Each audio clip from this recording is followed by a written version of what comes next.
sale, I think. First day I walked in here, I thought somebody had made a mistake. And I said, where am I? You know, I've done a lot of time previously, and I wasn't used to coming in an environment like this.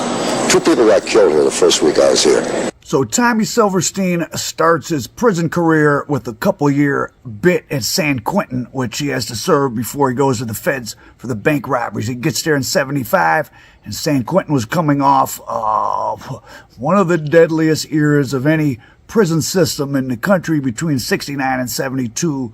The race wars between the BGF and the Aryans, and then also the conflict between the Western Familia and Mexican Mafia had left over 70 people dead by stabbing. It was still very violent when he got there in 75.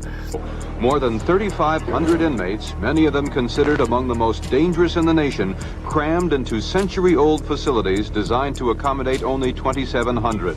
He found himself, at least for a time, suspected in the death of a guard. He was never charged with that. He went to the hole, and he was with a guy named, so ironically, Stephen Loser Clark. Loser was already in the AB, and he got Silverstein involved in that. Now, Loser was killed not long after that by a guy named Clifford Smith, another early AB. Clifford Smith ended up dropping out in debriefing. He testified in the 03 to 06 RICO, where Bingham and Barry Mills and some others faced a death penalty. Clifford Smith said he killed 21 people himself. Now, even if he's exaggerating, gives you a sense of the violence of these guys. They sound like serial killers. So Loser brought in Terrible Tommy. Clifford Smith killed Loser. Clifford Smith drops out. So he finishes up at San Quentin, and he starts his federal term at Leavenworth. He had 15 years. Back then, I think you got eligible parole after 1/3, so he probably wasn't looking at that much more time. But within about a year or so of being at Leavenworth, he's accused in a homicide. Him and his cellmate, Edgar the Snail Heavily, who was, when he went on trial in 06, he was said to have been at one time a member of the Federal Aryan Brotherhood Commission with T.D. Bingham and Barry the Baron Mills. There's an inmate named Atwell, who supposedly they were pressuring to bring in drugs for the whites. Blah, blah, blah. He gets stabbed, and Silverstein's convicted.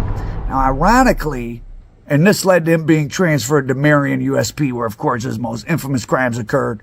Now, ironically, the case against Silverstein and Heavily for killing this guy Atwell at Leavenworth, after a couple of years, it got thrown out because, wow, they probably did do it. I mean, somebody did it.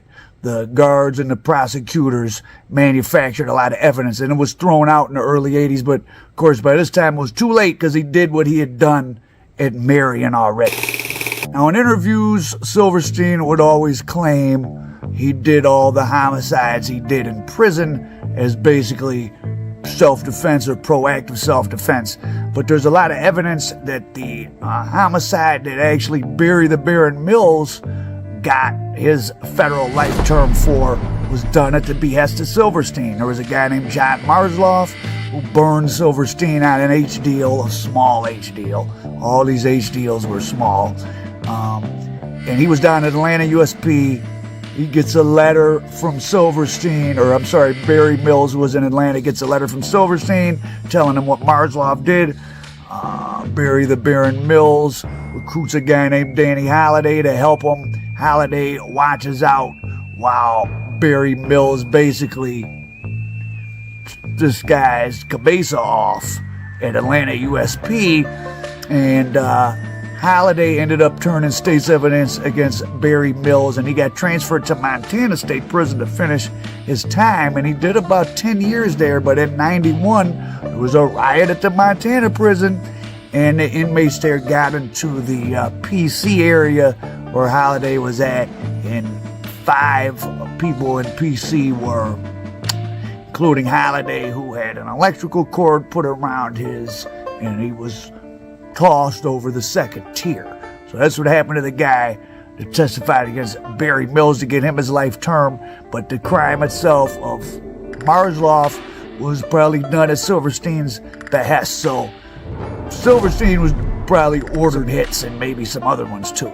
Now, remember that I said Silver's tossed out, except by that time he had done what he had done at Marion. So he gets to Marion, and of course there's people, the Washington, D.C. inmates, who most of whom refer to themselves as Moorish Americans. They don't call themselves the D.C. blacks, but for lack of a better term, some of the black inmates from D.C., they were already at it with the A.B. and a guy named Steamboat, who was a convicted,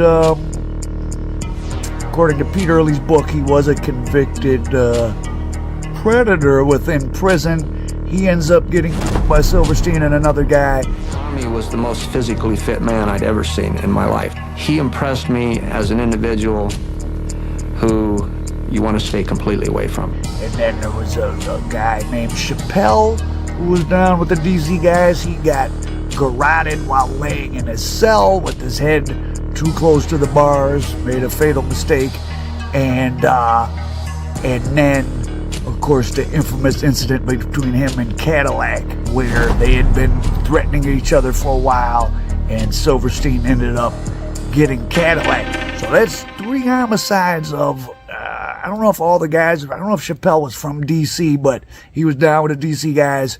The guys Steamboat and Cadillac were from D.C. and supposedly were cousins. So he had 3 more bodies in there. But again, at this time, even if you were sentenced to life in prison, which he wasn't, the feds had to give you a parole hearing every 10 years. So who knows, he might have got out until he started getting into it with the guard named Klutz. And anybody that is in that adjustment center, right now ain't got nothing going for them. And I mean nothing. They're dead as far as the world is concerned. As far as this institution is concerned, they're buried. All of us in this room probably couldn't live long enough to do the time he had. So he had nothing to fear by killing Gene Klutz. He freezes. He's just standing there looking at me. I just go all the way up. I can start stabbing him. I'm not hearing nothing. All that's just his hands moving and me stabbing. It's just everything just goes plain. I don't think there's any question that it's a form of slow torture. Marion is a mind control prison where your human spirit is not meant to survive. Your human spirit is meant to be broken. In interviews with Pete Early, author of Hot House and No Human Contact, which I got a lot of the information that I condensed this story from, he says basically, I can't believe they did to me what they did. But it's interesting, a lot of criminals don't seem to have, well, good, serious criminals, any real sense of how other people think. That they can do anything they want, but that some sort of rules are supposed to be followed for them, even though he took out a guard. But what they did to him was pretty awful.